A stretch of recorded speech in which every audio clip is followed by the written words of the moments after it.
Bueno,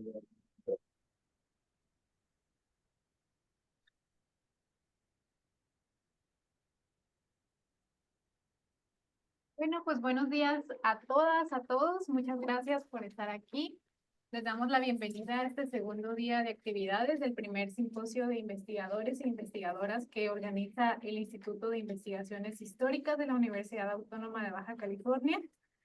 Y para continuar con las actividades, vamos a iniciar con la mesa 4, titulada Turismo y Patrimonio, donde participan el doctor Rogelio Eber Ruiz Ríos y la doctora Diana Lisbeth Méndez Medina, ambos de este instituto de la Universidad Autónoma de Baja California. Y como comentarista tendremos al doctor Miguel Ángel Sorroche Cuerva de la Universidad de Granada, que nos acompaña en línea. Y pues para iniciar, le damos la palabra al doctor Rogelio Ruiz con su ponencia titulada Lógicas patrimoniales en Baja California, identidades, turismo y museísmo. Bien, gracias, Laura. Buenos días. El texto que envié al doctor Sorroche es un texto que está en dictamen y de serle favorables los dictámenes va a aparecer como un capítulo del libro en un texto sobre estudios críticos del patrimonio de la UNAM.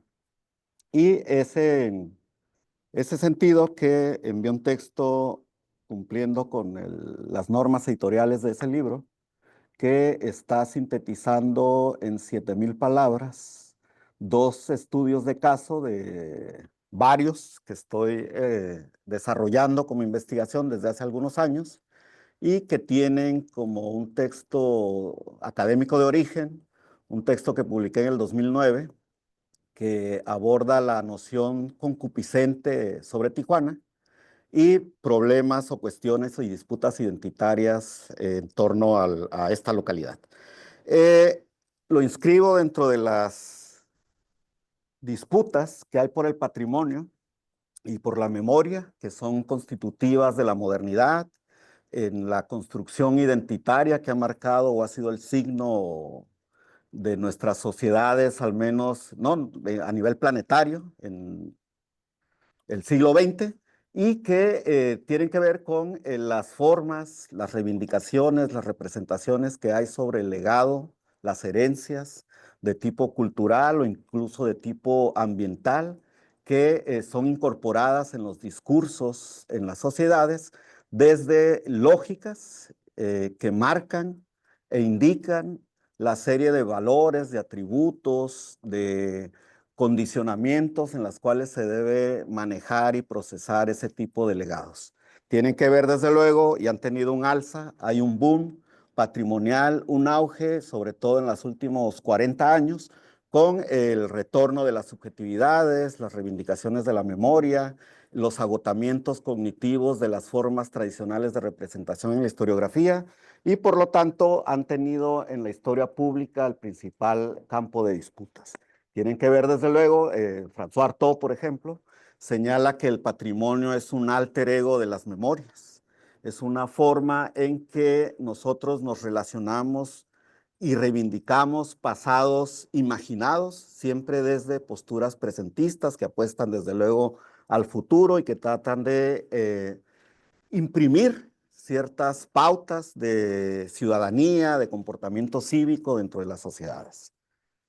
En ese sentido, también asistimos a una museificación del espacio que lleva algunos de los criterios museísticos confeccionados o configurados durante el siglo XIX al espacio público para darle también fines de entretenimiento, mercantilistas y que busquen atraer también masas de turistas.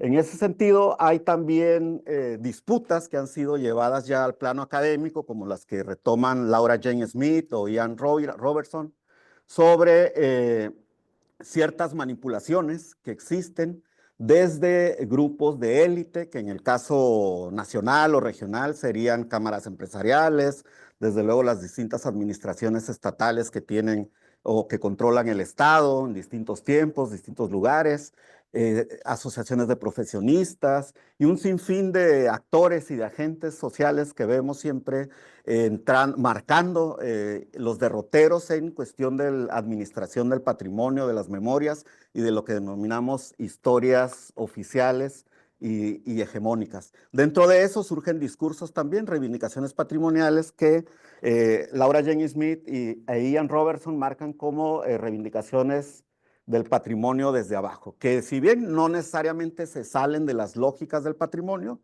buscan darle otros sentidos a los de estos grupos hegemónicos. Y también hay que mencionar que sobre todo, y en el caso de América Latina, hay grupos afrodescendientes, descendientes de pueblos originarios o algunos otros grupos como sindicatos, por ejemplo, que buscan salirse o zafarse de esas lógicas patrimoniales, es decir, que para eh, reivindicar territorios, reivindicar sus prácticas culturales propias, rechazan o no necesariamente buscan someterse a ese arbitrio del Estado y de los grupos hegemónicos bajo sus dispositivos jurídicos, políticos, administrativos que reivindican como lo patrimonial. Y desde luego aquí retomo esta metáfora que usa Ignacio González Varas, de que a menudo estas lógicas patrimoniales orientan o someten a la red conservacionista del patrimonio prácticamente todo lo que tocan,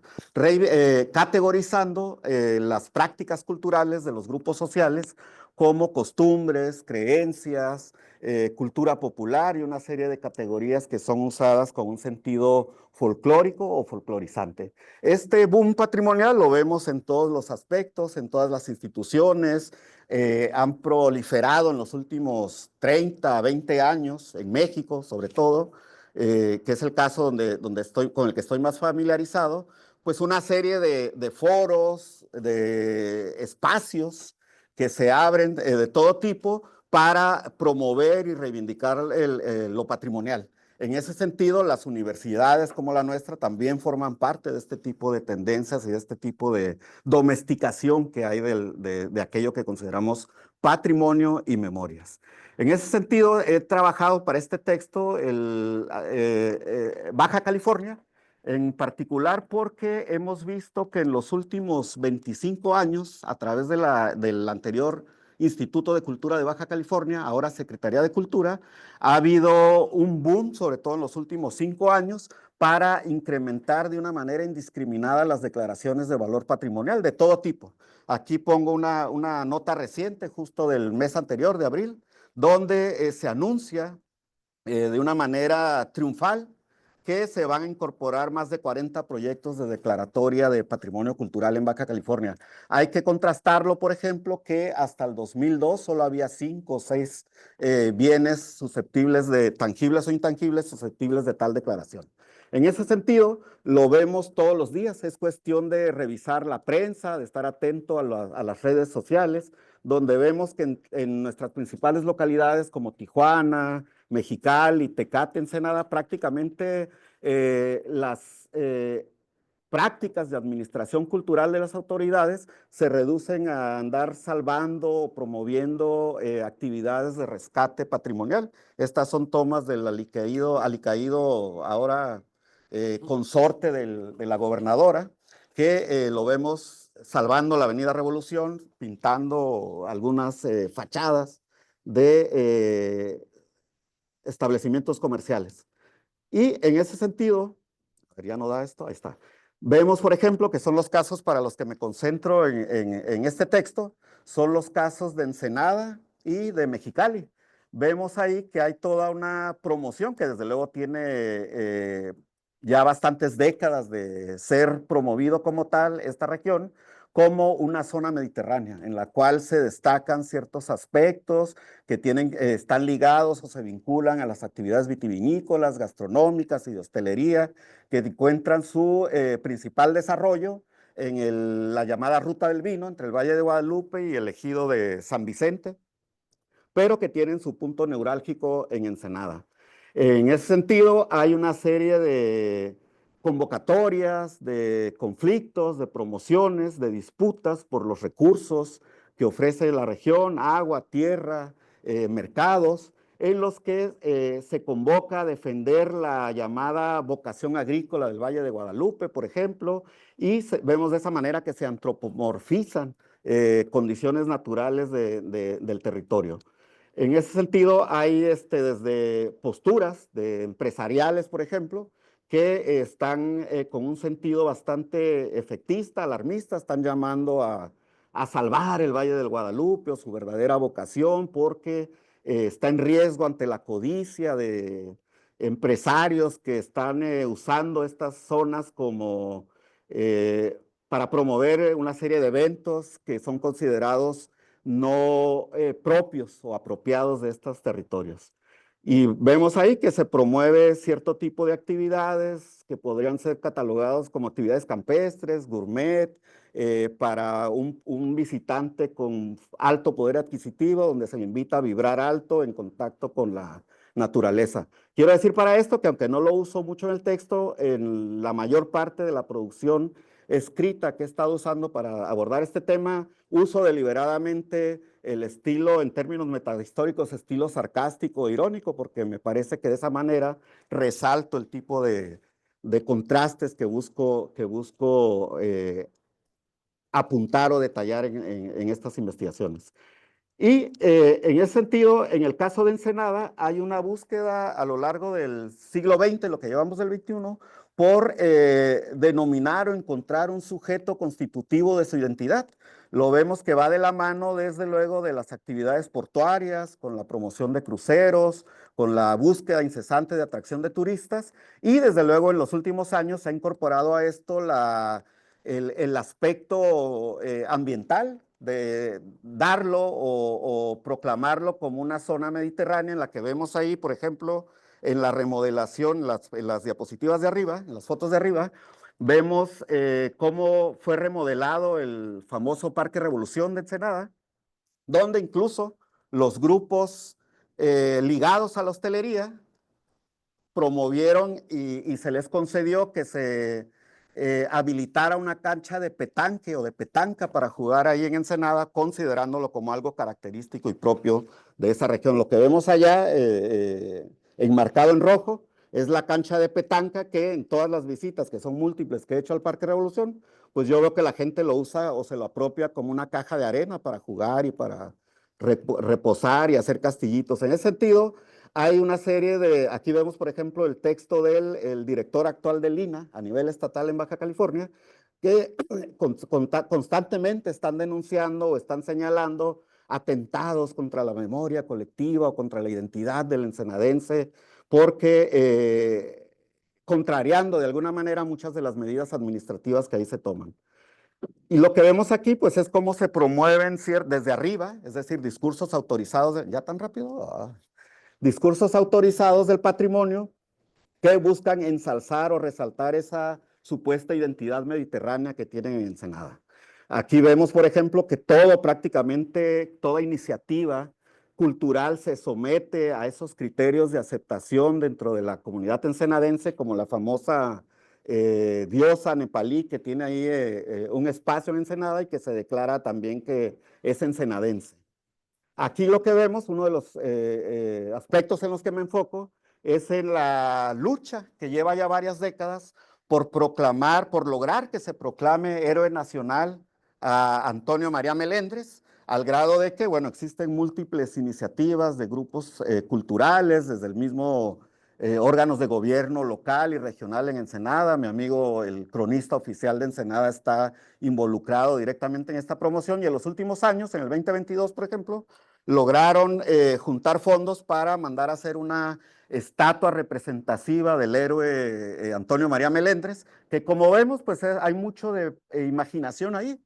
En el primer momento en que la vi, yo no sabía si estaba ante una representación de Hernán Cortés o del actor, el primer actor mexicano Hugo Stiglitz, que está basada en el único dibujo que existe de Antonio María Melendres. El hecho de que exista un único dibujo no significa que esté basado en la anatomía y en los rasgos de Antonio María Melendres. Es un dibujo que encontraron en el archivo un militar, autoconsiderado historiador, en una ceremonia bastante fastuosa en el 2022, 2023, no recuerdo exactamente el año, presentó, dio a conocer ante la sociedad ensenadense que atiborró el Centro Cultural Riviera, dio a conocer pomposamente la imagen y la figura del héroe de Ensenada.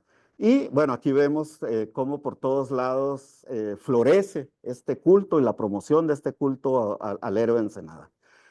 Hay iniciativas, cartas al Ejecutivo del Estado, por ejemplo, o de la Presidencia, para que promover y lograr que se considere héroe nacional a Antonio María Meléndez.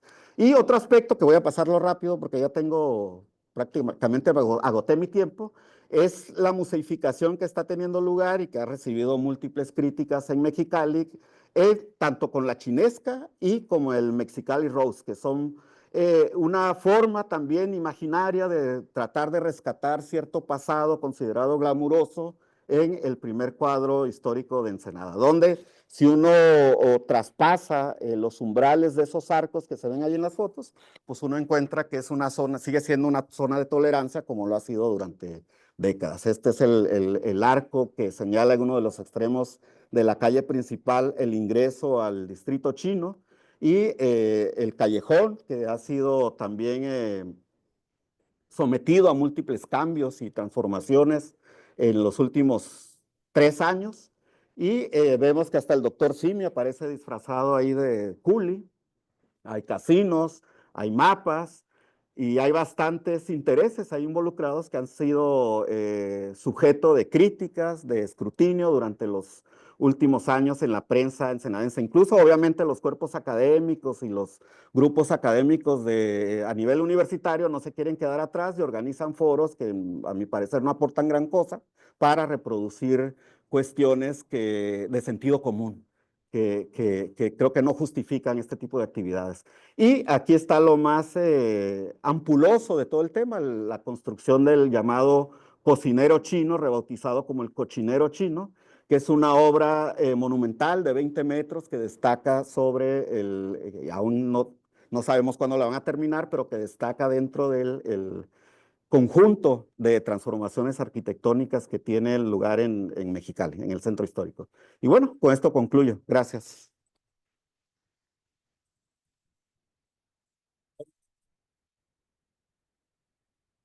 Sí, ahí va.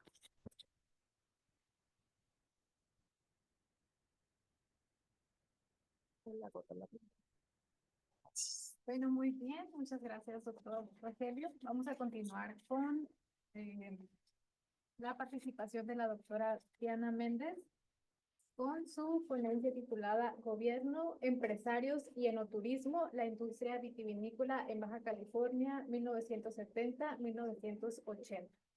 Adelante, doctora. Muchas gracias, Laura. Buenos días a todas las personas presentes. Agradecer de antemano a Miguel Ángel su participación este día dentro del simposio. Y bueno, yo voy a platicarles, ¿no? Un poco para poner en contexto sobre el trabajo que presento, que bueno, los detalles y demás están en el texto, que es un texto que espera en un futuro próximo ser un artículo, aunque tengo varias dudas respecto a la integración. Y es importante comentar por cómo llegué acá, porque, bueno, esto se desprende de mi interés, de mi inquietud por tratar de entender el desarrollo de la industria vitivinícola en Baja California durante el siglo XX, cercada o siguiendo la línea de las políticas del gobierno federal, local, ligadas obviamente al desarrollo agroindustrial, que es un tema y es un área que conozco, que he estudiado para otros productos y en otras regiones del norte de México, y haciendo, pues eso, partiendo de reconstruir una cronología y de pensando en las posibilidades de estudio. Este cuadro que puede ser que es muy esquemático, pero que para mí ha sido útil porque bueno, en un estudio de una agroindustria es el Estado, son las políticas que fomentan, y en el caso de México, después de la posrevolución, la injerencia y el Estado desarrollista mexicano como agente de transformación económica y de incentivar determinadas actividades económicas, está presente, pero también los grupos empresariales. Como únicamente dos posibilidades que puede implicar en una agroindustria, donde obviamente está la parte ambiental, de tierras, de conocimiento, de varietales, en fin, una multiplicidad de posibilidades de estudio que evidentemente yo no he ni siquiera me ha aproximado a ello, sino que en diferentes publicaciones tratando de entender y de seguir esta línea durante el siglo XX de los empresarios, el Estado, y su participación en esta industria, donde yo veo un Estado que entra y sale en diferentes momentos y por diferentes razones, en gran medida creo, y bueno, y varias de las cosas o de ciertas conjeturas a las que he llegado, pues son hipótesis a demostrar la mayoría de ellas, pero algo, una de estas, y preguntándome de qué manera interviene el Estado y los empresarios en esta industria que es en el siglo XX, a partir del 2010 se convierte en referente del vino mexicano, por diferentes razones. Creo que ahora la presentación y la propuesta de Rogelio muestra o da mucha luz sobre este aspecto, pero que tiene diferentes cambios como industria a lo largo del siglo XX. Y a mí en esta revisión, en esta reconstrucción, en esta guía cronológica, hay un periodo que a mí particularmente me llama la atención, que es el que yo he denominado auge vitivinícola y la producción del brandy en la década de 1970 y mediados de 1980, donde se puede ver bueno, siguiendo esta tendencia, después de momentos de estancamiento, cuando hay una serie de factores que se conjugan para este decaimiento local de la industria en Baja California, que tiene que ver con problemas del agua, y una ausencia ya o dificultades para poder tener los recursos disponibles. Además de que no hay un mercado que consuma este vino.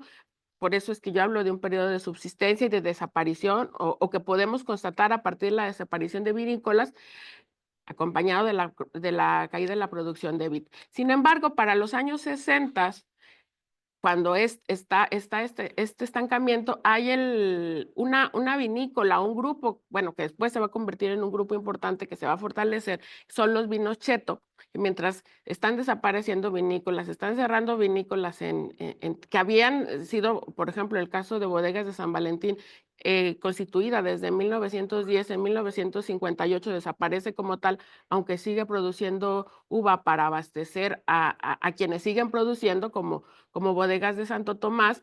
Vemos el crecimiento de Vinos Cheto, que había sido fundado en 1928, pero que en los años 60 y 70, de la mano de Luis Agustín Cheto Cheto, va a tener un crecimiento empresarial que viene acompañado no solamente con la industria del vino, con la expansión de tierras cultivables, porque se puede producir vino sin ser necesariamente propietario de viñedos, pero en el caso de Cheto con Luis Agustín hay un crecimiento de las propiedades agrícolas, pero además hay un crecimiento y diversificación y la elaboración de subproductos que ninguna otra vinícola hasta ese momento se había planteado.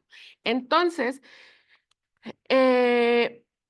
la hipótesis y aquello en lo cual yo centro este trabajo limitado a la década de los 70 y teniendo en mente, tratando de entender y de documentar en qué tanto incide el gobierno federal y estatal en incentivar esta agroindustria, qué tan relevante es y qué papel juegan los empresarios, es que yo me planteo en este texto demostrar que y propongo esta hipótesis, que el apogeo de la industria vinícola en esta etapa se originó de la convergencia de intereses de Pedro Domecq, que además es fundamental no solamente para Baja California, sino para el auge de la industria vitivinícola en México en esta década, porque aquí no es solamente algo que se limite a Baja California, pero que va en sociedad con Pinochet, alentado además con la política económica de los gobiernos federales y estatales en un periodo de auge de la industria nacional que demandó un incremento de la producción de la vid para la fabricación de destilados. Sin embargo, esta alianza fue coyuntural y se disolvió a partir de la caída del consumo del brandy, que abonó a la crisis de la industria vitivinícola en México a mediados de los años 80.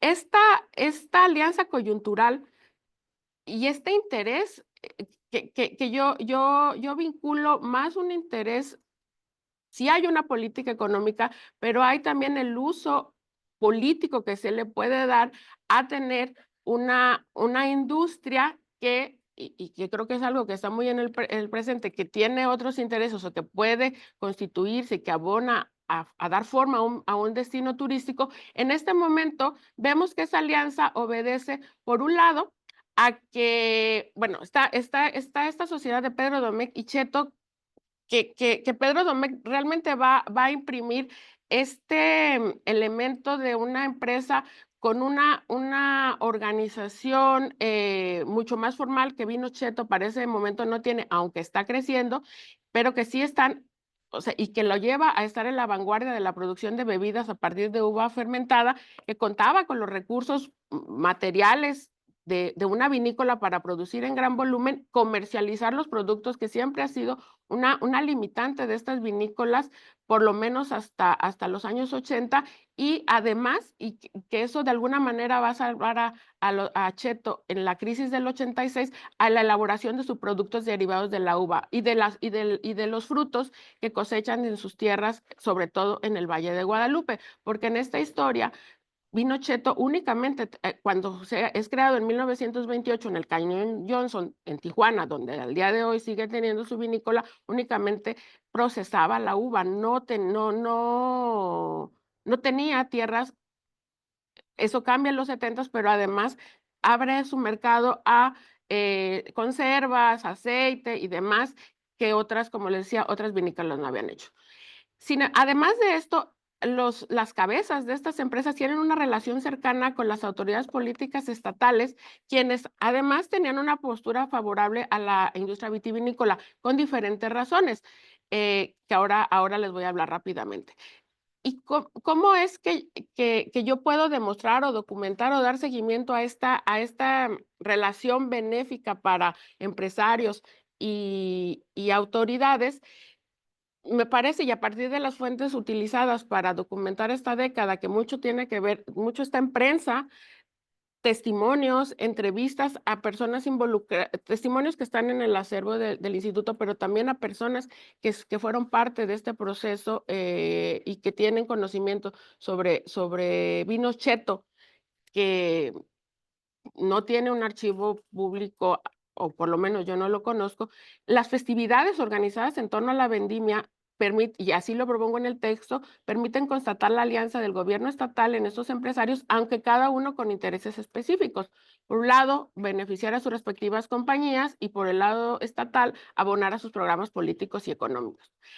Las fiestas de la vendimia como telón de fondo de actos políticos, escenario ideal para sellar alianzas y afianzar colaboraciones entre empresariado y gobierno, es algo que leyendo la historiografía y los estudios que hay para América del Sur, está documentado y se hace esta propuesta desde Mendoza, donde las fiestas de la vendimia, Mendoza, Argentina, son un acontecimiento donde se documenta, entiendo, y el poder o la organización empresarial y la relevancia económica que tiene no solamente para la región de Mendoza, sino para la economía argentina, pues no es equiparable para el caso de México, pero creo que este término es útil, ¿no? Y además, para demostrar, ¿no? Y además así las fuentes lo permiten documentar, ¿no? Y bueno, el texto que presento está conformado por estos 3 apartados.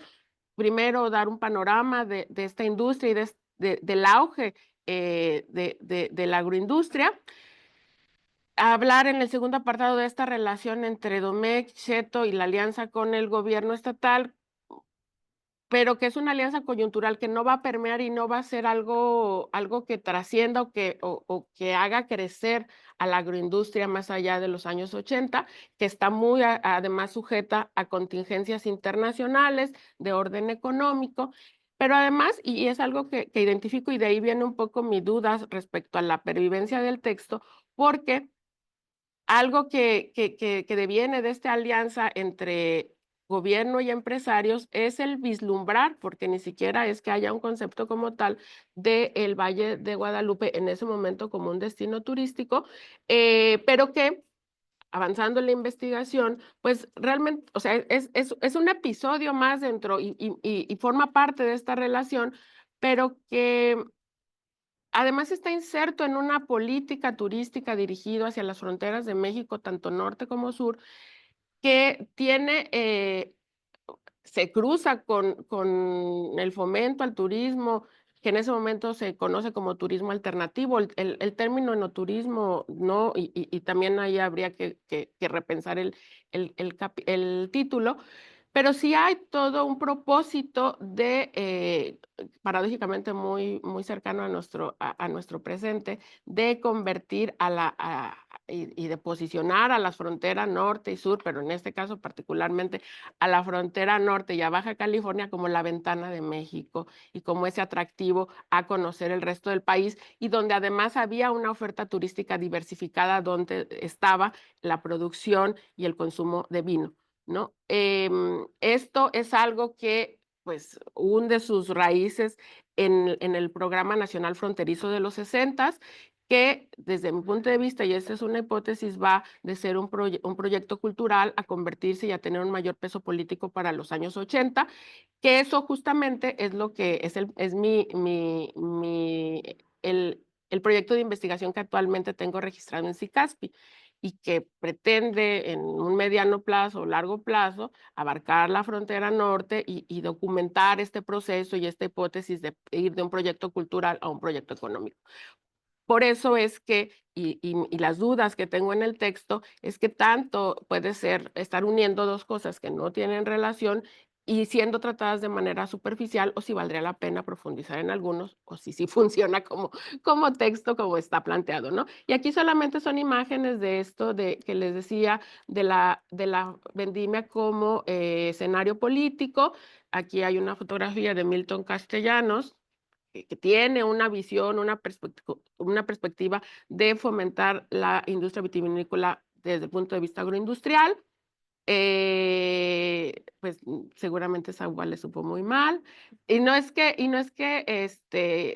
Si hay una inyección y una merca y realmente un impulso mercadológico con vinos Domecq, eh, eso no quiere decir que ellos fueran los únicos que hicieran la vendimia. Aquí hay una imagen que habla de la 12ª fiesta de la vendimia en el Valle de Guadalupe, paralelo, simultánea a las del 74. Aquí Milton Castellanos con Ariza y con Domecq, cuyos empresarios van a consolidar su alianza en Vides de Guadalupe. Y bueno, con Roberto de la Madrid, la vitivinicultura va a tener este carizo, este peso sobre el turismo y la promoción del consumo de vino, aunque hablo de vislumbre simplemente. Muchas gracias.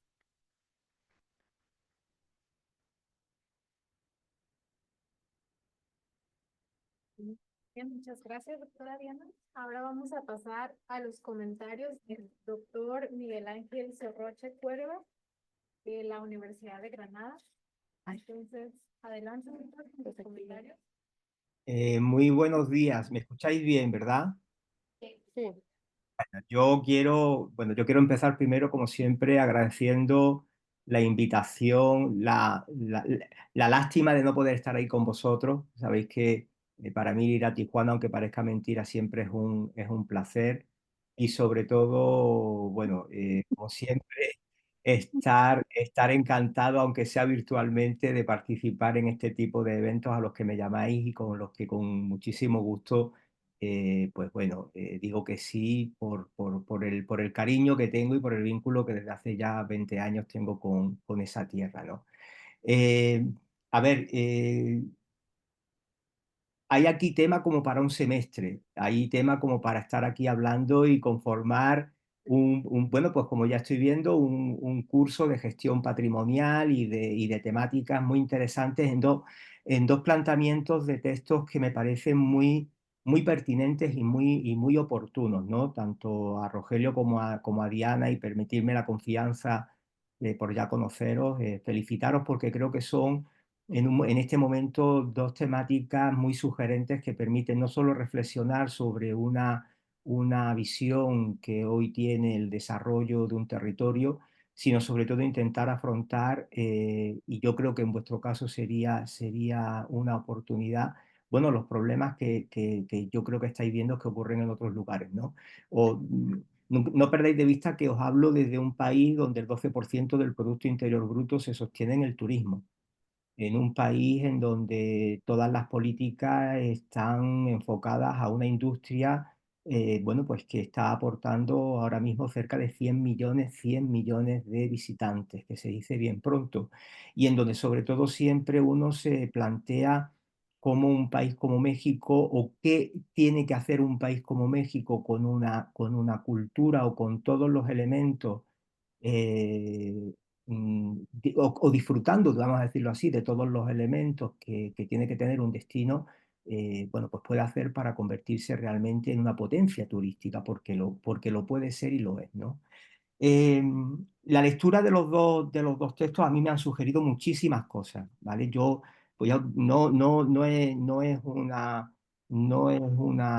una amenaza o no es una advertencia el deciros que prácticamente con cada uno de ellos podríamos desgranarlo y trabajar distintos aspectos que formarían parte de un máster de gestión patrimonial con temáticas y con propuestas muy concretas, muy reales, muy actuales y muy de la línea o en la línea de, bueno, de planteamientos para encontrar, para evitar problemas y encontrar soluciones.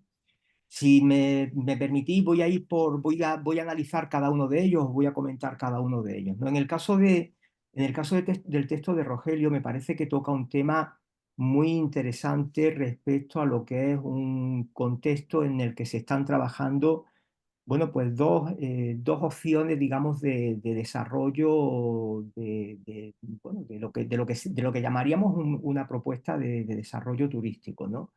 Por un lado, con el concepto de los chinescos, o con ese pasado de la población china, ese pasado chino que tiene no solo Baja California, sino tanto el país como el vecino Estados Unidos. Y luego, digamos, el destino Ensenada. El destino Ensenada, que tiene también todos sus valores. Además, son dos textos que confluyen. Bueno, de los dos aparece el tema del vino, aparece el Valle de Guadalupe, aparece lo que hoy en día prácticamente se está convirtiendo en la seña de identidad posiblemente más representativa de la región, ¿no? En el caso del texto de Rogelio, y sobre todo por la contextualización de tanto, o el uso de términos como musealización, memoria, colectividad de patrimonio, que tantos problemas tiene, cómo hay que luchar, cómo hay que trabajar con una visión colectiva del patrimonio, qué fácil es entenderlo a escala individual y qué complicado es hacerlo ver a escala colectiva. Yo hay unos textos que os recomendaría que pudierais ver, que creo que están trabajando, son compañeros de aquí del departamento, pero llevan desde años trabajando conceptos y aproximaciones al patrimonio muy sugerentes, ¿no? Son, por un lado, los trabajos de José Castillo Ruiz, de Pepe Castillo, que está abordando cuestiones desde el punto. Los podéis recuperar en algunos casos los artículos en la plataforma Dialnet. En Dialnet podéis recuperar tanto los trabajos de José Castillo Ruiz como de Celia Martínez Yáñez. Como os digo, en los dos casos ellos están trabajando mucho el tema de la memoria, el tema de la creación o del valor de los itinerarios culturales como un recurso, una opción para trabajar el patrimonio en el territorio. Y en el caso concreto de Celia, que es compañera también, además es compañera, es más joven que tanto de Pepe como mía, tiene un texto muy sugerente, muy interesante, que tiene ya un tiempo, lo podéis recuperar en red, está en red, que es os lo digo de memoria, pero varía muy poco lo que voy a decir, la patrimonialización del territorio o la territorialización del patrimonio, que es una visión muy sugerente de cómo de alguna manera contextualizar los valores culturales de un espacio, ¿no? En ese sentido, creo que la propuesta que plantea Rogerio es una reflexión en la que se abordan, para empezar, conceptos claves hoy en día dentro del turismo, incluso que afectan, por ejemplo, al tema de la gentrificación, al tema de bueno, de la puesta en valor de un aspecto en el que sobre todo se echa en falta digamos, una dinámica de diagnóstico previa, ¿vale? Es decir, no hay una identificación de cuáles son realmente los problemas desde los que se parte, un análisis DAFO simple que mostrara de alguna manera, pusiera sobre la mesa esas dificultades, esas amenazas, esas fortalezas y esas oportunidades de las dos propuestas que le ofrece, tanto la chinesca como la de Ensenada, y luego, sobre todo, una valoración fundamental desde el punto de vista de realmente si lo que se está haciendo es acorde con las necesidades reales del lugar en el que se está trabajando. Es decir, la pregunta sería, ¿necesita, por ejemplo, Mexicali una chinesca, una revalorización de lo chinesco, o de alguna manera ha sido una decisión política totalmente alejada de de las reales preocupaciones y los reales problemas de la población? Más aún, el propio concepto de barrio mágico, el concepto del pueblo mágico, del barrio mágico en este caso, yo creo que todavía necesita ciertos ajustes. Yo en su momento conocí a la persona que diseña el programa de pueblos mágicos que se trabajan en México, y soy de la opinión que de alguna manera habría que trabajar todavía algún más aún. La propia figura de Juan Antonio María Melendres puede ser una excusa, por ejemplo, para trabajar un elemento identitario a partir de una figura histórica que permitiera de alguna manera el desarrollo de ciertas propuestas. Entonces, por un lado, creo que el texto de Rogelio es muy oportuno, por decirlo, creo que toca elementos y conceptos claves que hoy afectan al tema del turismo. Solamente si me preguntarais, echaría en falta un equilibrio, un mayor equilibrio entre el texto o el espacio que se le dedica a la chinesca y el espacio que se le dedica a Ensenada, digamos, a explicar y a presentar lo que es el espacio Ensenada, al que ahora me voy a referir puntualmente antes de acabar.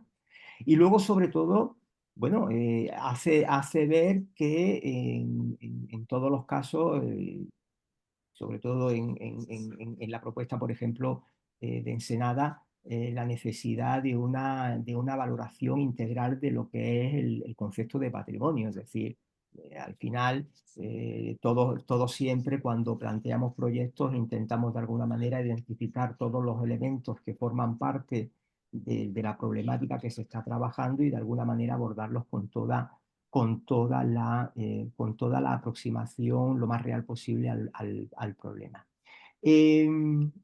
Por ejemplo, en el caso de Ensenada, y por terminar con el texto de Rogelio, yo creo que la propuesta, esa búsqueda de la identidad de Ensenada o esa búsqueda identitaria de Ensenada, creo que se podría completar o hecho en falta, vamos a decirlo así, una lectura más integral en donde, por un lado, por ejemplo, se podría abordar, y sobre todo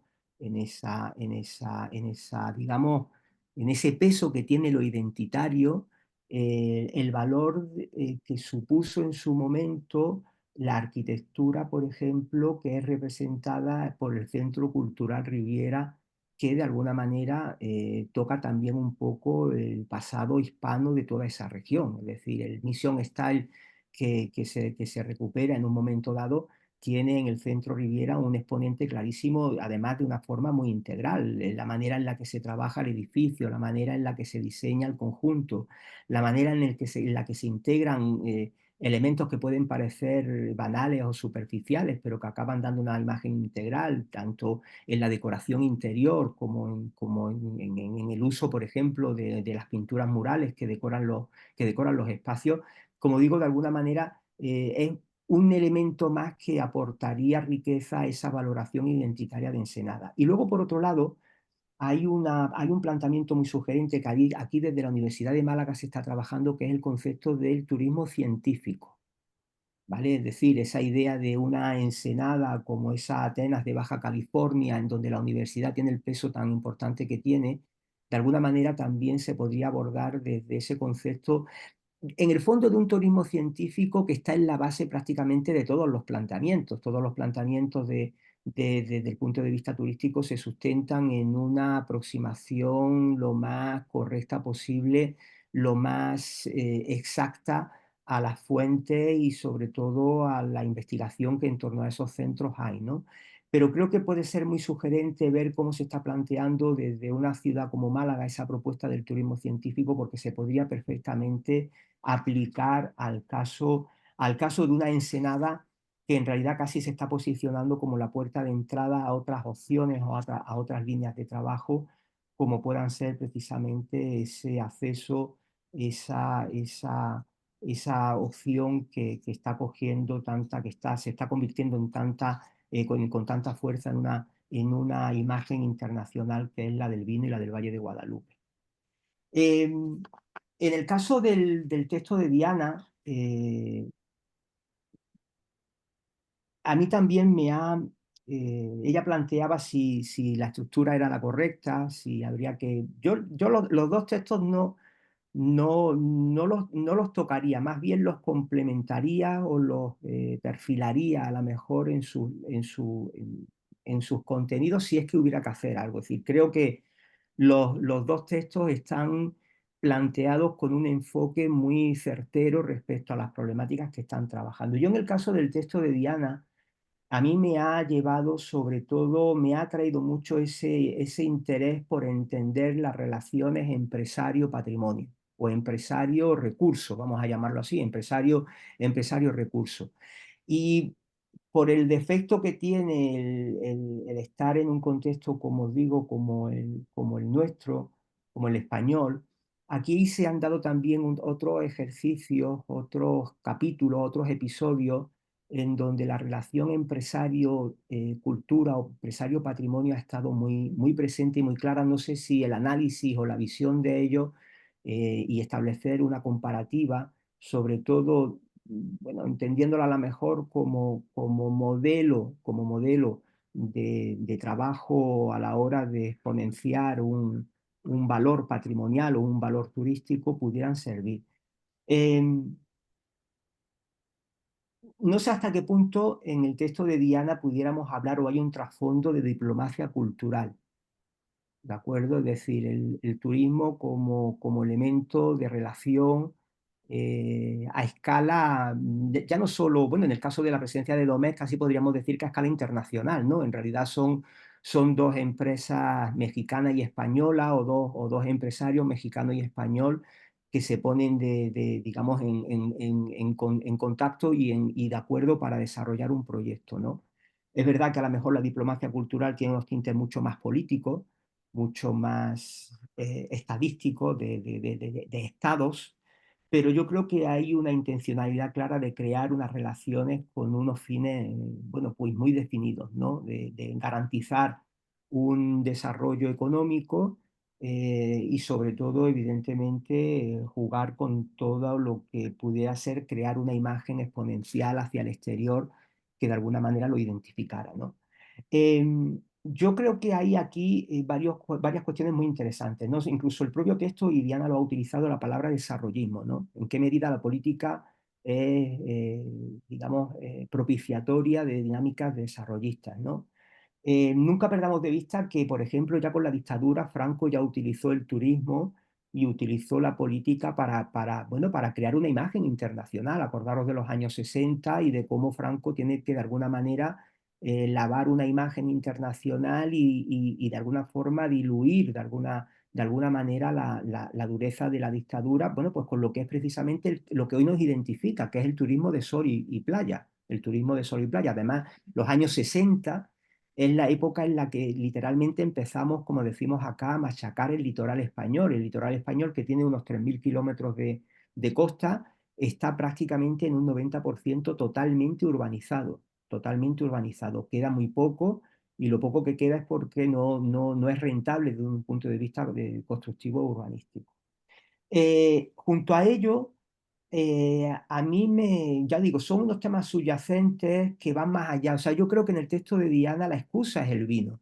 La excusa es el vino para abordar, yo creo que temáticas de mayor calado. Fijaros, y con permiso de Diana, con permiso de Diana, porque yo creo que pueden ser muy interesantes para reflexionar y sobre todo a lo mejor hacer ver las posibilidades de entender cómo trabajando con determinados tipos de relación a lo mejor se consiguen objetivos, ¿no? Yo no sé si soy conscientes, por ejemplo, aquí hay un caso que yo, por ejemplo, siempre utilizo mucho en clase con los alumnos de doctorado sobre todo, que es el Guggenheim de Bilbao. El Guggenheim de Bilbao fue un proyecto empresarial, nunca lo perdáis de vista. Fueron los empresarios vascos los que apostaron por la cultura para lavar la imagen de un territorio que estaba estigmatizado por la contaminación, la industrialización y sobre todo el terrorismo. Yo viajaba, los primeros años que yo viajaba a México, al principio, los años 2000, 2002, 2003, a mí ahí la gente me preguntaba por los atentados de ETA. Y el Guggenheim es un proyecto que se financia enteramente por empresarios que empiezan a hilvanar, eso lo hemos hablado ahí, lo hablamos en el seminario que dimos el verano pasado, cómo los empresarios empiezan a hilvanar un proyecto de lavar imagen y sobre todo, de alguna manera empiezan a demostrar algo que yo creo que tenemos que tener todos ya muy claro y es que el dinero en cultura es una inversión. Yo siempre os digo, en el 2019, antes de la pandemia, por cada euro que se invertía en cultura se recibían 3. Y en el caso concreto del texto de Diana, obviamente el vino es un elemento cultural. El vino es un elemento cultural. El vino puede derivar en muchísimos planteamientos y propuestas culturales, desde exposiciones a conferencias, pasando por reuniones internacionales, lo que queráis. Y evidentemente, bueno, pues toca un tema clave que en el País Vasco supuso muchísimo, que es la gastronomía. Parece que el vino solamente es alcohol y consumir alcohol, pero el vino implica comer. Y la gastronomía de Baja California está también teniendo un enorme auge, ¿eh? Entonces, en el caso concreto del Guggenheim, no perdáis de vista, como os digo, una apuesta empresarial a la que curiosamente empiezan a sumarse los cocineros vascos que empiezan a ir sumando estrellas Michelin y por lo tanto una calidad externa que funciona como un reclamo. Y luego, sobre todo, siempre pongo también como ejemplo de la concatenación de factores que supuso el Guggenheim, no solo en cuanto al lavado de imagen, la recuperación medioambiental y la calidad de vida que recupera el habitante de una ciudad industrial como es Bilbao, que hasta el momento o hasta que se construye el museo y se hace el proyecto era una ciudad gris. Era una ciudad oscura, era una ciudad, pues como tenemos todos en la cabeza, la imagen de ese Londres con niebla no era más que la contaminación de las chimeneas de las fábricas. Como digo, os invito a que visitéis también, porque lo podéis comprobar por la red, las Salinas de Añana. Salinas de Añana. Las Salinas de Añana, Añana es un pueblo medieval que tiene una salina, una producción de sal, que está siendo publicitada por los grandes cocineros vascos.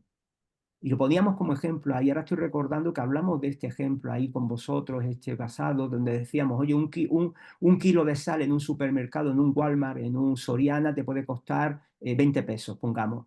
Una sal de esta gente está costándote tranquilamente 200, 300, 400 pesos, sin ningún problema, y la gente la compra, ¿no? Entonces, el factor económico a partir de lo cultural, creo que es muy interesante. Otro ejemplo que yo no sé si podría servirle a Diana es el de la colección Thyssen. La colección Thyssen, es decir, el museo de Tita Cervera con el barón Thyssen, las negociaciones que implicó traer la colección Thyssen a España fueron más allá de lo cultural. Fueron más allá de lo cultural. ¿Por qué? Porque implicaron negociaciones, implicaron contratos, implicaron, bueno, pues muchísimas cosas que evidentemente beneficiaron al barón Thyssen. Es verdad que no son específicamente de vino. Ahora os voy a poner el último ejemplo que creo que puede ser también referente. Pero la relación patrimonio-economía o patrimonio-oligarquía económica, yo creo que podría servir de ejemplo y de modelo para reflexionar sobre ese tema que creo que es muy subyacente, en el que con todos los respetos, considero que es la excusa, que es el vino para tratar, bueno, pues todo lo que implicó bueno, pues sobre todo cómo el gobierno, cómo los empresarios, cómo de alguna manera se empieza de alguna forma a hilvanar toda una serie de relaciones, ¿no?, que evidentemente conllevan y afectan a la imagen de un territorio como es el de Baja California, ¿de acuerdo? El último ejemplo que creo que podría ser también muy sugerente a tener en cuenta, y ya os digo, o sea, podríamos estar desgranando prácticamente cada hoja de que habéis mandado tiene un concepto que se podría trabajar. El tema de La Rioja Alavesa. O sea, nunca perdáis de vista que en España tenemos muchas regiones, denominaciones de origen, ¿no? Tenemos Ribera del Duero, tenemos Somontano, tenemos Rioja, tenemos Valdepeña, está Jerez, con Domecq, precisamente, que habla Diana en el texto, pero La Rioja Alavesa puede ser un ejemplo también interesante de economía y patrimonio, ¿vale? Si le echáis un vistazo por internet a partir de la propuesta de Bilbao, en La Rioja Alavesa, sabéis que La Rioja es la extensión más pequeña de vino que hay. De las denominaciones de origen que tenemos en España, La Rioja es la más pequeña. Es la de más calidad, pero es la más pequeña, ¿vale? Y, como os digo, en el caso de La Rioja Alavesa, están trabajando con un intento de declaratoria de patrimonio universal de la viña, de la producción de la viña. Ellos defienden que La Rioja Alavesa produce vino desde época romana, están trabajando en recuperar documentación para legitimar y justificar esa propuesta, pero luego, sobre todo, me parece muy interesante la apuesta por un turismo de calidad y por crear una imagen exterior, ¿vale? Entonces, si repasáis Internet, que es el gran demonio de esta época, ¿no?, te permite viajar sin moverte de tu asiento. Es verdad, a mí me gusta viajar, a mí no me gusta viajar a través de Internet. A mí me gusta ir a Tijuana, no posicionarme desde la computadora. Pero si ponéis Rioja Alavesa, ponéis, por ejemplo, localidades como La Guardia o como El Ciego, vais a ver que ellos han apostado por un arquitecto de calidad al que han encargado la obra de su bodega, creando una imagen representativa. Por ejemplo, si ponéis El Ciego como suena junto, vais a ver que la imagen del pueblo, un pueblo medieval, un pueblo pequeñísimo, en donde sobresale casi desproporcionado el edificio de la bodega que diseña precisamente Frank Gehry, el mismo arquitecto del Guggenheim de Bilbao. Echarle un vistazo porque ahí intervienen Santiago Calatrava, Monet, o sea, arquitectos de renombre. Buscan, bueno, al punto una noche en algún hotel de la Rioja Alavesa ahora mismo no baja de los $600. 600, $700 la noche. Y aparte ya te ofrecen una oferta, bueno, pues te puedes bañar. Hay hoteles que te ofrecen bañarte en vino, cenar obviamente con vino, es decir, todo lo más exótico lo tenéis en La Rioja Ay, Alavesa. no. En este caso, fijaros, no sé hasta qué punto me atrevo a deciros que el peso político no es tanto, pero sí es verdad que el poder económico, la potencialidad económica que tienen las bodegas, permite apostar por lo cultural, pero una cultura de calidad. Entonces, yo creo que al final, en el texto de Diana, en el caso concreto del texto de Diana, esos temas subyacentes, ¿vale?, de política, de cultura, de economía, de empresarios, yo creo que son digamos, un tema hoy en día también que, vuelvo a deciros, pudiera servir para la reflexión respecto a lo que está ocurriendo en otras zonas. E insisto, yo siempre he pensado, por lo que puedo conocer vuestro país, que tenéis la oportunidad de evitar ciertos males que estamos conociendo en otros lados, en donde, por ejemplo, estamos ya con vosotros, no tenéis turismo masivo. Nosotros sí tenemos turismo masivo.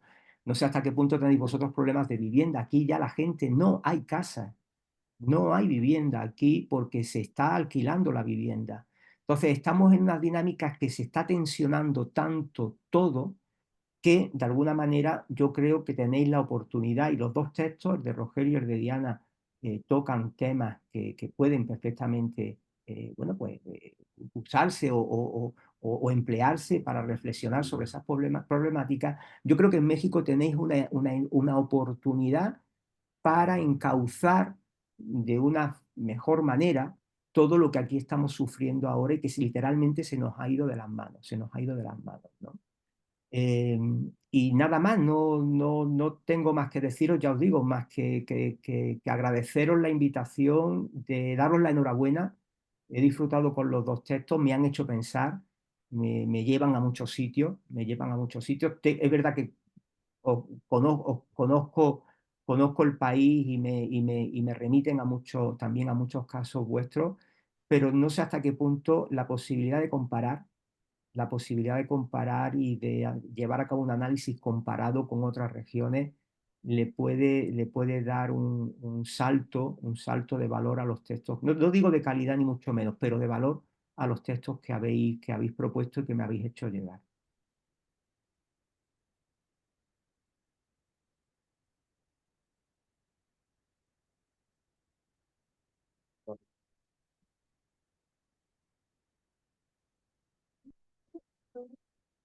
Por sus comentarios. Vamos a pasar ahora a la ronda de respuestas de los dos investigadores. Okay. Bueno, ya. Sí, agradezco, Miguel, los comentarios y la lectura puntual que has hecho. Solo pues, comentarte que es un trabajo que vengo desarrollando, esto forma parte de un trabajo más amplio que vengo desarrollando, primero, pues ya de varios años, y que se nutre alrededor de diversas inquietudes conceptuales sobre todo, que tienen que ver obviamente con historia pública, memoria, políticas del tiempo, patrimonio, pero busco tender puentes entre esas inquietudes conceptuales y estudios de caso que también me generan cierto desconcierto por el tipo de discursividades y el tipo de prácticas que generan, que desde luego sitúo en ese conflicto o esa disputa que tienen entre posturas casi siempre proclives a fomentar un modelo ciudadano identificado con el Estado Nacional y que siempre está en correspondencia con los intereses empresariales y de grupos hegemónicos. En ese sentido, pues trato de dotar de sentido a cada una de esas inquietudes que me mueven, más que preguntarme, por ejemplo, con lo que preguntabas, sobre si necesita Mexicali una reivindicación de la chinesca. Creo que la respuesta en todos los casos sería obvia, no lo necesita porque tendríamos que ahí siempre va a prevalecer en ese tipo de inquietudes, siempre va a prevalecer una respuesta de tipo práctico, pragmático, bueno, y lo vemos en las redes sociales. Estoy muy atento a hacer seguimiento en las redes sociales de todo este tipo de conflictos y de disputas. Y siempre la gente está anteponiendo que primero se debe destinar dinero a la seguridad, al bacheo y a un montón de cosas inmediatas. Entonces creo que en ese sentido, pues no, la respuesta sería obvia. Más bien aquí es ¿para qué? ¿Qué se busca? Porque aunque lo ligo de una manera muy ligera, ahí está la cuestión de la violencia profunda que sacude a nuestro país y donde considero que no están desligadas estas inquietudes y este renacimiento o esta promoción que hay desde lo patrimonial y de incentivar ciertas formas de identificación y de orgullo identitario local, regional, nacional, con el tipo de dinámicas y de derroteros nada distópicos totalmente que están sacudiendo a nuestro país y al planeta entero. En ese sentido es lo que me mueve y desde luego que hay una infinidad de casos. Por ejemplo, en Ensenada está la cuestión de, bueno, de la búsqueda incesante de elementos que traten de darle un lugar en la historia nacional a Ensenada, con la búsqueda del héroe, de la defensa del territorio con la invasión de 1853. Y hay otros aspectos, por ejemplo, que en algún momento pueden estar siendo más relevantes que otros. Es bastante dinámica esta búsqueda de lo identitario y de lo patrimonial, porque justo lo toco ligeramente al inicio del caso de Ensenada, pero la cuestión del turismo científico de la Atenas de Baja California, que no es algo exclusivo de Ensenada, es algo que estaba más posicionado a fines de los años 90. Se promovían letreros, era algo que se escuchaba constantemente. No es que deje de escucharse, pero ha menguado. Y también recuerdo hace los años 90, por ejemplo, se promovía mucho la peninsularidad de Ensenada. Era algo que se escuchaba constantemente ligado con la historia misional, el estilo misional que mencionas del Riviera o de las mismas bodegas de Santo Tomás y sus famosos calendarios, pero que caricaturizaban la labor misional en la península, pero que ahora ha cedido paso a este énfasis que está del lado vinculado a intereses comerciales, a vender la mediterraneidad de Ensenada, que es algo en lo que estoy trabajando actualmente justo sobre ese aspecto y que considero está ligado a toda esta promoción de la hostelería que está teniendo lugar en Ensenada y también va de la mano, digo, la necesidad obliga, el hecho de que el cambio climático esté posicionado en la agenda mundial obliga también a tratar de ligar y vincular este tipo de actividades con el cuidado, la preservación del medio ambiente, que desde luego tiene un alto costo y está lleno de contradicciones. El hecho de que se promuevan esas invitaciones a vibrar alto en ciertos lugares de Ensenada o del área rural, donde vibrar alto cuesta 7,000 pesos por noche, pues está vinculado con todo eso. De hecho, también se promueve mucho el surf, por ejemplo, que es algo, Ensenada es promovido, ya ha menguado un poco también ante la elevación de este tipo de actividades vitivinícolas, el hecho de que Ensenada es considerado o se promueve de tal manera como la cuna del surf en México. Es otro aspecto también que se liga con el cuidado de la fauna, de la flora, de las costas. Y en fin, son una serie ahora mismo este año se están conmemorando a nivel local el centenario de la inauguración del Museo Goldban, por ejemplo. Y en fin, hay una serie de aspectos que están ligados y que hacen necesario seguir trabajando en los distintos ángulos y aspectos que presenta Ensenada. Mexicali, por ejemplo, es vendido también como la ciudad que conquistó el sol, la ciudad que se impuso al desierto y una serie de representaciones que suscitan prácticas y que la gente realmente llega a interiorizar. Son esos aspectos los que me gusta enfatizar al momento de hacer estos abordajes. Gracias.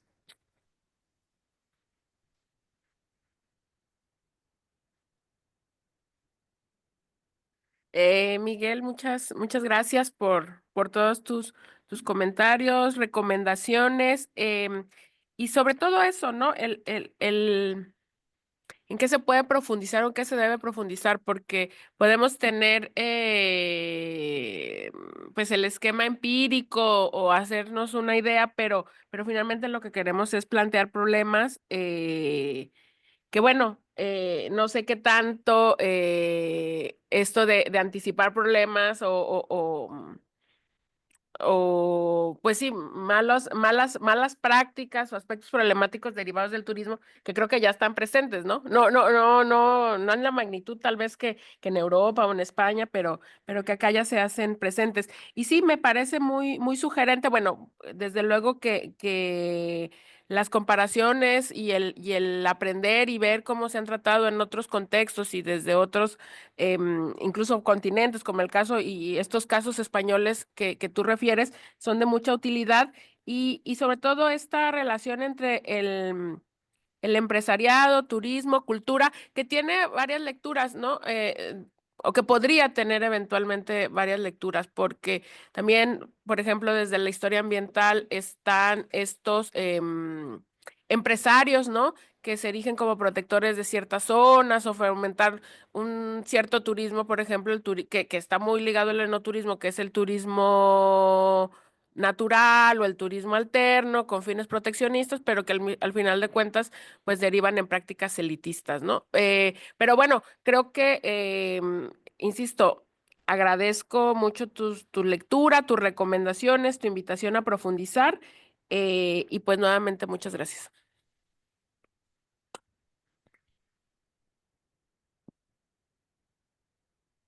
Bueno, tenemos espacio para algunas preguntas o comentarios del público. Si alguien quisiera comentar o preguntar algo. Adelante, doctor. Sí, para el doctor Rogelio,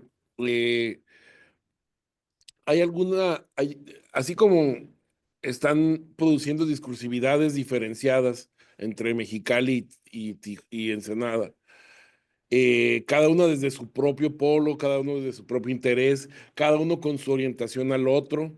En este caso del Mexicali, el otro es el chino. En Ensenada el otro es mi pasado, mi antepasado que es europeo y yo soy europeo porque soy ensenadense. ¿Tienen algún concepto de pasado o es un núcleo ausente o es mera invención el pasado para ellos?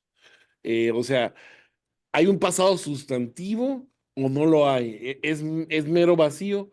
Yo que conozco el caso de la chinesca, me da la impresión que es puro montar castillos en el aire, básicamente. Es mi pregunta y felicidades a la doctora. Eh, Bien, yo hablo y retomo el concepto, seguramente hay alternativas, retomo el concepto de Hermann Pohl, son pasados imaginados, para no caer también en descalificaciones y en erigirme en tribuno, en decir esto es, no busco el pasado verdadero. Hay pasados que se imaginan, que la gente se apropia, los reproduce y los toman obviamente de una serie de formas de relacionarnos con el pasado, desde historiadores, cronistas y cualquier tipo de evidencia que ellos o ellas encuentren. Esos pasados son dinámicos, están en movimiento constante. Hay elementos ahí que podríamos llamar el pasado histórico, pero también hay elementos propios de la crónica. También hay, desde luego, un gran margen de invención.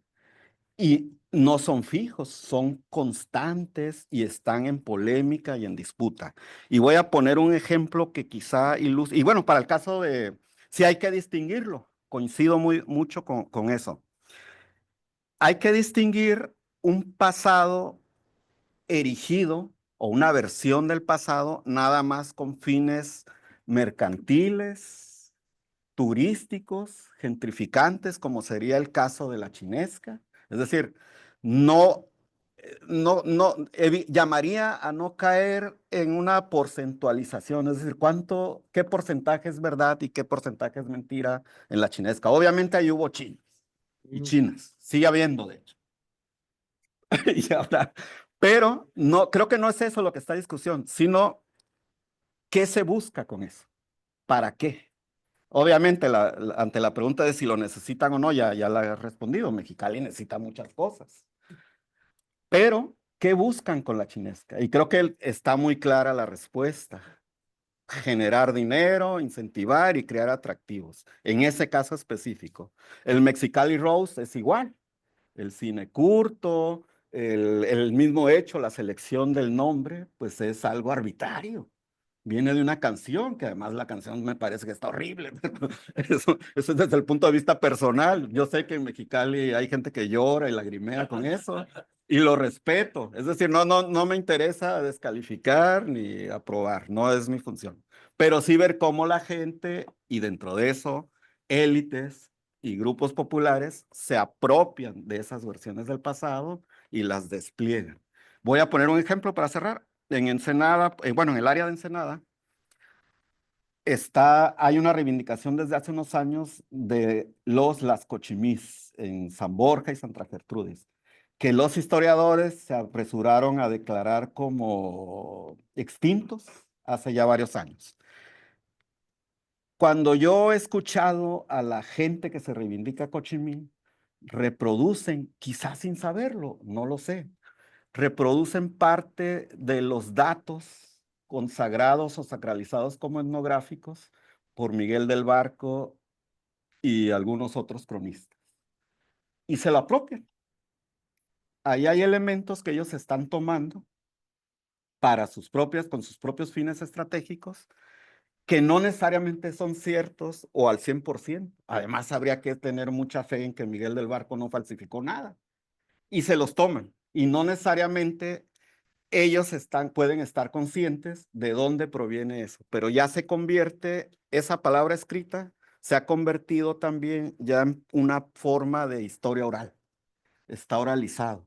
¿Qué tanto de eso es memoria? ¿Qué tanto es historia? Bueno, habría que entrar ya en un estudio de tipo incluso hasta filológico para ver y discernir, que a mí no me interesa, pero que es un ejemplo de cómo esa apropiación, esos pasados se imaginan.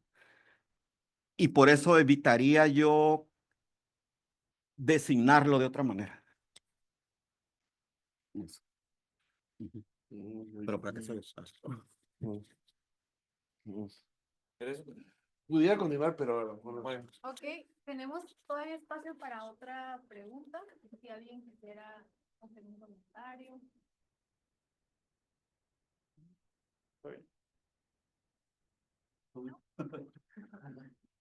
Sí, está bien.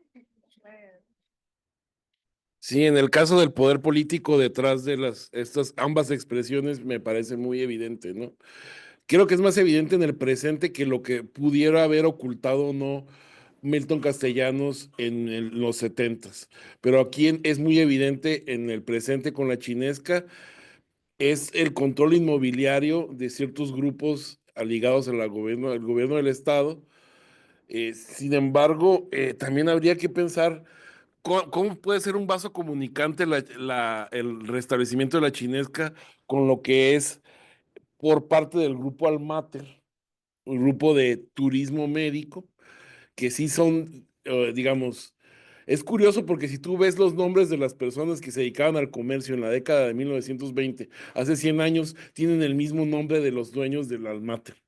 Entonces, no sé qué tanto hay una genealogía de grupos sino-estadounidenses, porque no son totalmente chinos, es decir, ya son varias generaciones que están en América y juegan un poco con este patrimonio, pero a mí lo que me sorprende es cómo en plena pandemia, con la contracción económica de China, fluyó tanto dinero en relación a Mexicali y el establecimiento del restaurante Imperial en la casa de Mario Hernández Maitorena, ¿no? ¿De dónde sale todo este dinero? En el caso no sé si en el caso de Valle de Guadalupe, Milton Castellanos esté involucrado directamente con una actividad agropecuaria, porque él está más ligado al Valle de Mexicali, pero me parece que en el caso de Roberto de la Madrid es como mucho más evidente. Entonces lo que tenemos son en ambos casos el papel protagónico de los gobernadores a la hora de incentivar estos proyectos culturales turísticos, ¿no? Sí. Sí, creo que el caso más evidente ahora lo vemos creo que a eso querías llegar, Marina del Pilar en la chinesca, es evidente. Y nos vamos hacia atrás y cada gobernador y cada presidente ha tenido su principal enclave, es el origen de Cancún, el origen de Acapulco, el origen de Huatulco. Y así, si nos salimos de los destinos de playa, vamos a encontrar también esa connivencia y esa complicidad entre el interés, el poder político, el poder empresarial y cualquier cosa que se encuentre en medio. No sé si gusta comentar en relación a Bob. Ok, doctor Sorroche, ¿quisiera agregar algo más?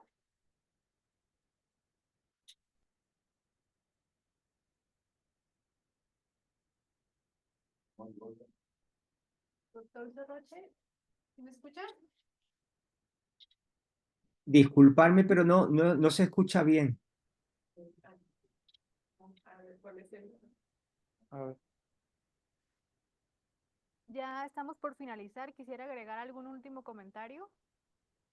Mirad, habéis tocado temas ahora últimos muy sugerentes, ¿no? El tema el tema de esa manipulación del pasado, ¿no? Esa manera de construir el pasado.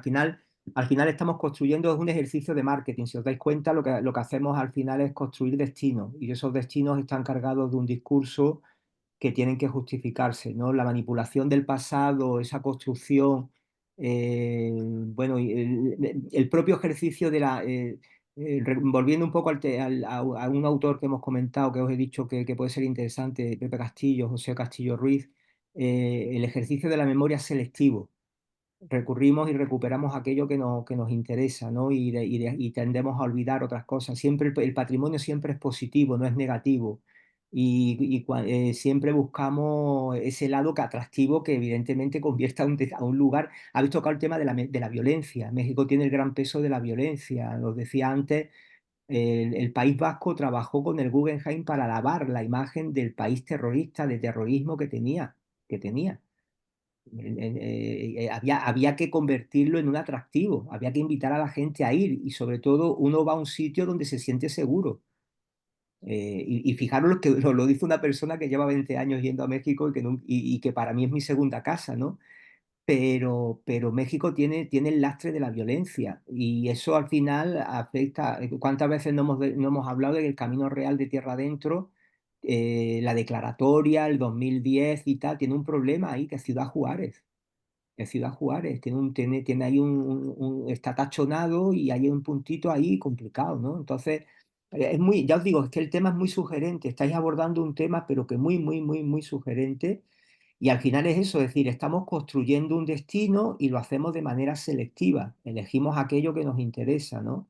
Y esa construcción del pasado, hablabais antes, España en un momento dado buscó una identidad en una arquitectura, no encontraba una arquitectura en la que se identificara. Por aquí ha pasado todo el mundo, musulmanes, romanos, visigodos, bizantinos.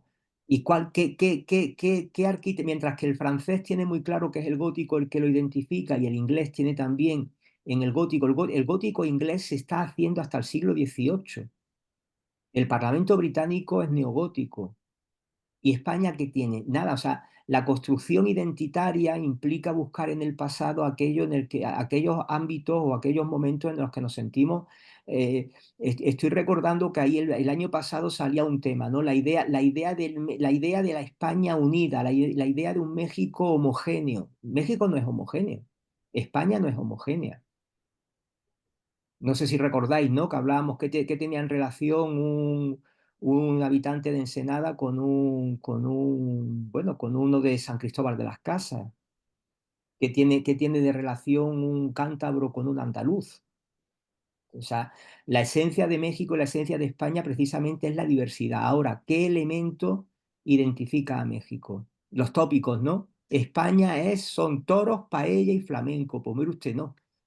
España no es solo toros, paella y flamenco. Hay muchas más cosas, pero hemos creado tópicos que nos identifican, pero que no son representativos de la riqueza y de la diversidad que tiene un país, ¿no? Entonces, ya os digo, es que el tema es tremendamente sugerente, y toca temas muy sensibles, ¿eh? O sea, los textos, como lo que estáis planteando, toca temas muy sensibles, más de lo que parece. Temas de identidad, temas el tema del sentimiento de pertenencia, que es aquello que hace que yo me sienta orgulloso de ser de un sitio, de un lugar, ¿no? Y ahí juega mucho el patrimonio, ¿no? Lo cultural, ¿vale? Entonces ya os digo, yo encantado además sabéis que os sigo y que me llegan noticias vuestras. Me gusta mucho, además estáis en territorio, estáis en frontera. Habrá cosa más diversa que una frontera, más dinámica que una frontera. Estáis en territorio fronterizo, lo mismo que a nosotros sabéis que se nos acusaba bueno, se nos acusaba, se nos decía en un momento dado que estábamos más cerca de África que de Europa, que a nosotros nos separaba de Europa los Pirineos, ¿no? Somos el extremo, somos la periferia de la periferia de la periferia de Europa. Pero eso no quita que seamos un territorio por el que ha pasado todo el mundo, y con un problema: todo el mundo que pasa se quiere quedar. Y eso al final aporta un sustrato enriquecedor, ¿no? Entonces ya os digo, daros la enhorabuena como siempre porque tenéis vosotros unas dinámicas de discusión mucho más abiertas y más ricas que acá.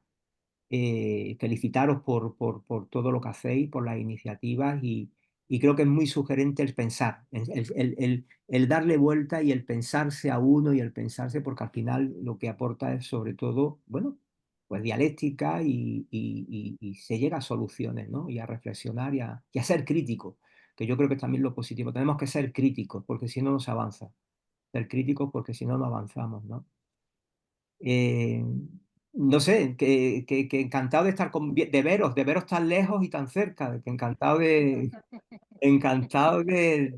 como siempre, de que me llaméis y ya sabéis que yo siempre os digo que sí, que es un gustazo y un placer echar un ratito con vosotros. Os mando un saludo y un abrazo muy fuerte desde acá.